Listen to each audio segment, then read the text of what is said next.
Bienvenidos Númenóreanos a un nuevo video de Camino a Númenor. Tal como lo eligieron ustedes en nuestras redes, hoy conoceremos las 6 grandes batallas de la guerra de la última alianza de elfos y hombres contra Sauron. Esta fue la primera batalla que vimos en la trilogía de la adaptación cinematográfica de Peter Jackson, pero solo breves destellos. Ahora te invito a conocer los detalles más profundos de este enfrentamiento que duró más de 11 años.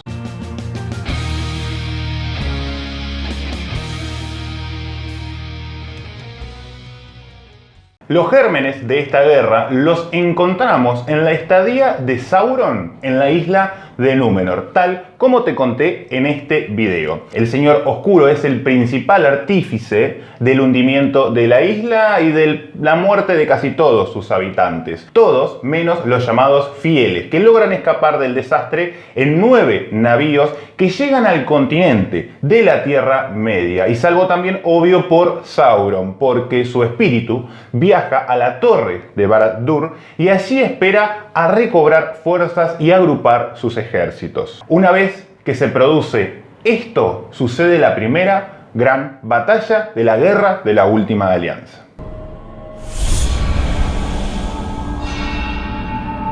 Elendil, junto a sus hijos Isildur y Anarion, fueron quienes lideraron el escape de Númenor. Al llegar al continente, reclamaron por herencia la corona. La mayoría de las colonias y ciudades númenóreanas preexistentes reconocieron su derecho al trono, aunque hubo otras que no, como Umbar, y se convirtieron en sus enemigos. Es por esto que solo en un año Elendil funda 2 grandes reinos, Arnor al norte y Gondor al sur. Al ver el creciente poder de los herederos de Númenor, en el año 3429 de la Segunda Edad, Sauron tomó una decisión algo apresurada y atacó la ciudad de Minas Ithil, destruyendo el árbol blanco que allí había sido plantado y obligó a Isildur a replegarse, a huir hacia el norte. Las tropas del Señor Oscuro continuaron avanzando hasta la capital de Gondor, donde Anarion les presentó batalla y resistió la embestida, organizando una resistencia exitosa.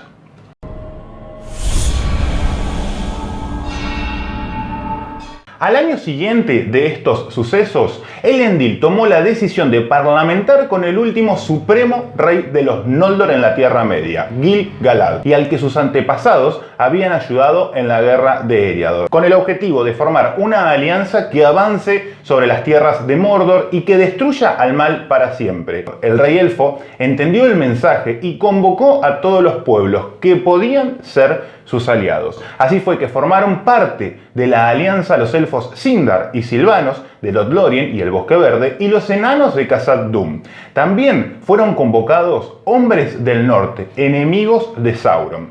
Desde el reino de Lindon, Gil-galad y el carpintero Círdan condujeron un gran ejército que avanzó hasta Amon-Sul, la gran torre de vigilancia, donde se encontraron con las huestes de Elendil. Ambos ejércitos se unieron y avanzaron hasta el valle de Imladris, donde Elrond había fundado Rivendell, la última morada. Allí, el gran ejército se detuvo por casi 3 años. Se entiende que allí se forjaron las armas y se juntaron las provisiones necesarias para poder continuar el viaje a Mordor, además de planear la estrategia de la guerra y fortalecer el espíritu de los guerreros. En el año 3434, la última alianza cruzó hacia el este de las montañas nubladas a través del Paso Alto y el Paso de Caradhras. Allí se les unieron los hombres del este y las fuerzas de elfos del Bosque Verde al mando del rey Orofer y el príncipe Thranduil, mientras los elfos de Lothlórien al mando de Amdir Mal-galad, por entonces rey del bosque, también se unieron y cambiaron su dirección hacia el sur y tomaron el camino de los enanos cuando aún el río Anduin podía ser cruzado a través de puentes. Al tanto de este movimiento de tropas, Sauron tomó 3 decisiones tácticas que tendrán consecuencias muy importantes. Primero, convocó a todos sus aliados a defender Mordor, entre ellos el pueblo de los Haradrim, hombres del este, númenóreanos negros, algunos pueblos enanos de oriente, además de trolls, otras bestias y aves. En segunda instancia, instruyó a una partida de orcos que atacase la vanguardia de la última alianza. La fuerza orco fue desbaratada con facilidad y escapó buscando refugio en el Bosque Verde. Y tercero, ordenó incendiar todas las tierras entre Mordor y el Bosque Verde para impedir el paso de la última alianza, desertificando aquellos lugares que posteriormente se conocieron como las Tierras Pardas. Esta acción probablemente tenga mucho que ver con la extinción o desaparición de las Ents mujeres de aquella región.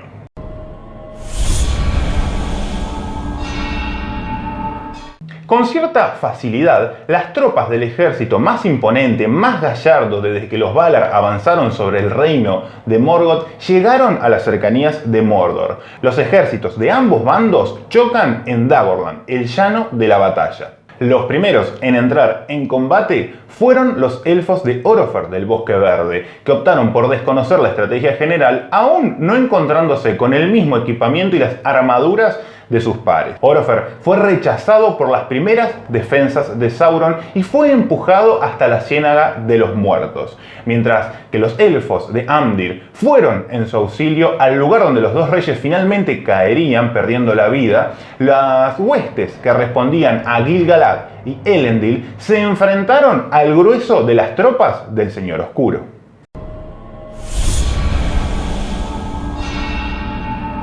Ante el avance sin cuartel de las tropas de la última alianza, comandadas por la lanza Aiglos de Gil-galad y la espada Narsil de Elendil, Sauron y sus orcos se refugiaron en la torre de Barad-dûr. Los ejércitos de Gondor, al mando de Anarion, reforzaron la ofensiva. Los elfos del Bosque Verde, ahora comandados por Thranduil, fueron también a la vanguardia del ataque y hallaron la planicie de Udun completamente abandonada. Así fue que comenzó el sitio de Barad-dûr, que duró 7 años. Este asedio fue largo y doloroso, ya que se registra la pérdida de valerosos guerreros en ese lugar. Muchas veces intentaron atacar la torre, pero resultaba inexpugnable. La protegía no solo el poder del anillo, sino también los sortilegios de Sauron.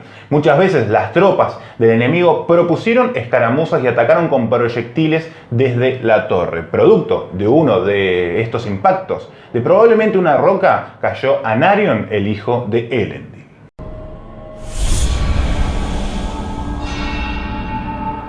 En uno de los tantos ataques que se realizaron desde la torre Barad-dûr, fue el mismo Sauron el que salió y comandó a sus tropas. Buscó al rey Gil-galad y luchó contra él, quien contaba con la ayuda de Elendil. Ambos reyes aliados murieron, pero también cayó en ese enfrentamiento Sauron. Mientras los tres grandes líderes de la guerra yacían muertos en el suelo, Isildur se aproximó a los restos, tomó la espada rota de su padre y con esta cortó el anillo único de la mano del Señor Oscuro.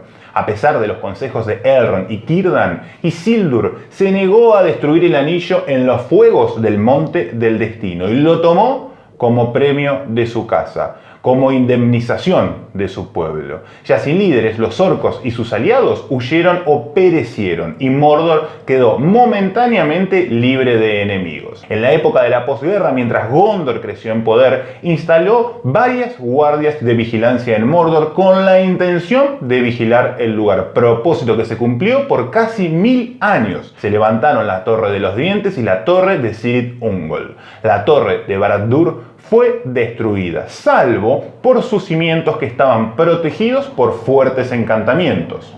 Este fue el suceso que marcó el fin de la Segunda Edad y el comienzo de la Tercera Edad del Sol, pero aún queda una batalla más dentro del contexto de esta guerra. Isildur recuperó Minas Anor y allí volvió a plantar un vástago del árbol blanco y se retiró junto a un pequeño contingente de soldados hacia el Reino del Norte.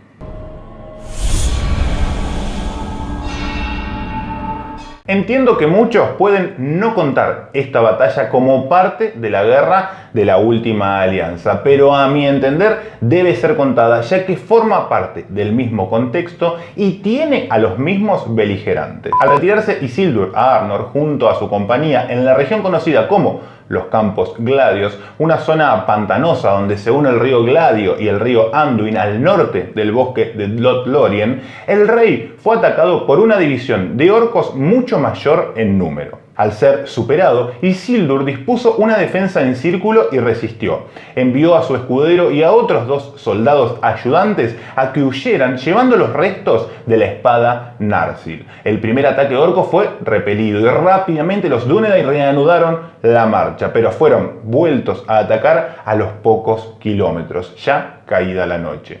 Los hijos de Isildur rogaron a su padre escapar con el anillo único. Isildur se lo colocó y desapareció, intentando buscar refugio en Lothlórien. Al intentar cruzar el río quitándose la armadura para poder nadar, el anillo se le deslizó del dedo y evidenció su presencia. El único permaneció en las aguas del río Anduin por muchos años e Isildur fue rápidamente descubierto por los arqueros orcos, quienes les dispararon 2 flechas que impactaron en su cuerpo dándole muerte.